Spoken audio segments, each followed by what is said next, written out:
OK、では Lesson 59やりましょう。ちょっと T シャツがずれてますね。OK、英語で数字を覚えよう Part 1、1から12までいきましょう。これでちゃんと書いてますか？ちゃんと書いてくださいね。書くことによって覚えていくんです。OK、じゃあ発音一緒にやりましょう。一つの、数字を3回言うから、言ったら繰り返して言ってください。じゃあ行きましょう。1は one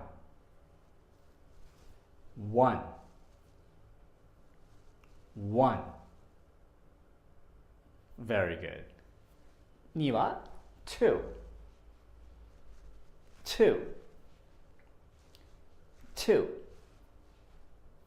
Very good。 3は three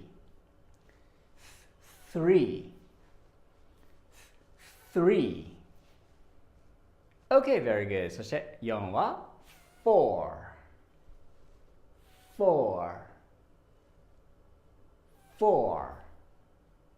OK、that's good。 OK、そして、5は five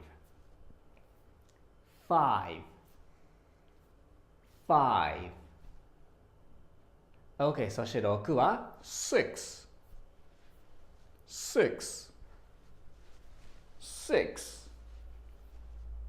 OK、very good。 ちょっと変化つけていくとね覚えやすいんで、もうちょっと変化してみましょう。じゃあ7は seven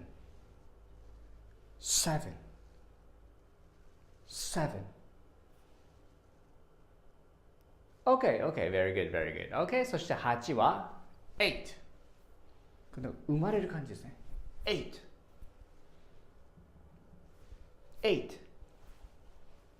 Very good。 OK、そして9は nine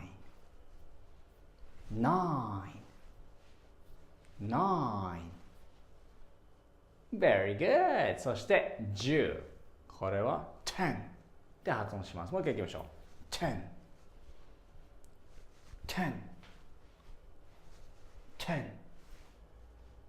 OK、very good。 OK、そして、11、11ですね。OK、いきましょう。11